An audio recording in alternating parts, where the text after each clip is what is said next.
Good morning.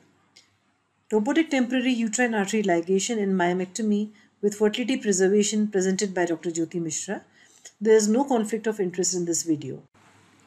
A 32-year-old lady came with complaints of abnormal uterine bleeding with a previous cesarean and a live baby. On ultrasound, she had a fibroid of 9 into 8 into 7 centimeters. Her uterus size was 12 to 14 weeks. This was a large fibroid. The biggest fear in the minds of surgeon when it is a large fibroid or multiple fibroids is the fear of hemorrhage. Fibroids derive their blood supply from the uterine vessels, so blocking the uterine vessels seems to be a good idea while performing myomectomy. This can be achieved either by coagulation or by suturing the vessels. Coagulation can cause damage to the nearby organs, especially the ureter, which can be lying very close to it, especially in case of distorted anatomy. Tying the uterine vessels may have untoward effects in healing of myoma bed or in later fertility or pregnancy outcomes. Hence, this temporary method of ligation seems to be a good alternative to achieve intraoperative hemostasis and reduce blood loss to the patient. This video demonstrates temporary ligation of uterine artery at its origin in a case of large fibroid. Here we are opening the right and the left retroperitoneal spaces. We go from round ligament parallel to the infundibulopelvic ligament, keeping the psoas muscles at the right as you see.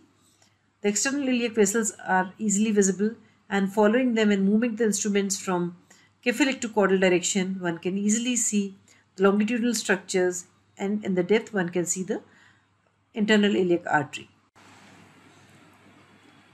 Uterine arteries arise from the anterior division of internal iliac artery, and they are the only horizontal structures in this pararectal space. A window is created underneath to pass the sutures when we perform the technique of temporary ligation. The beauty of robotic surgery is that the jaws can move even in these narrow spaces, and the movement is controlled and three-dimensional and much more magnified. Camera control totally in the surgeon's hands. This makes the surgery much more precise.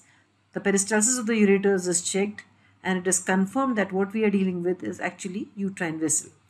The same procedure is repeated on the right side, and a window is created.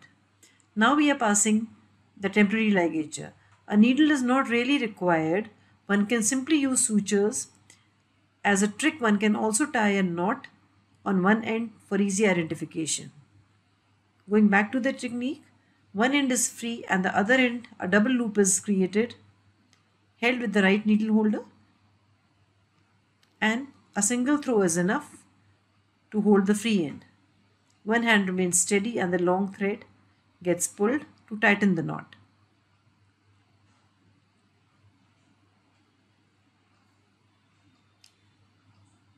The knot strength is checked and tightening is reconfirmed,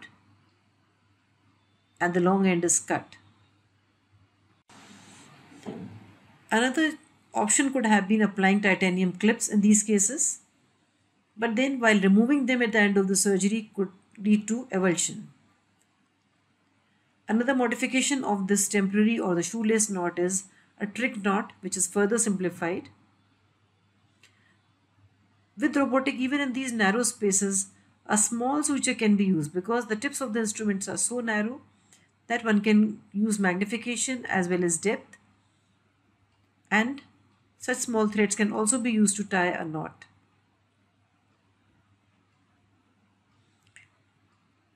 The pulsations, as you see, are becoming less profound in the part which is closer to the uterus. The free end is cut and the tightness of the knot is again confirmed.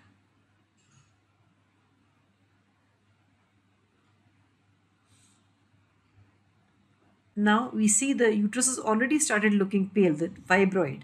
The uterus is pink, but the fibroid is looking already very pale. The surgery is performed in the usual steps, and at the end of the surgery you just pull the long end. That's why it is a good idea to put a knot, because it may be confusing at the end of the surgery which was the end which is supposed to be pulled. So the long end is pulled and you see the pulsations coming back immediately. The right side suture is also pulled out and pulsations are seen immediately.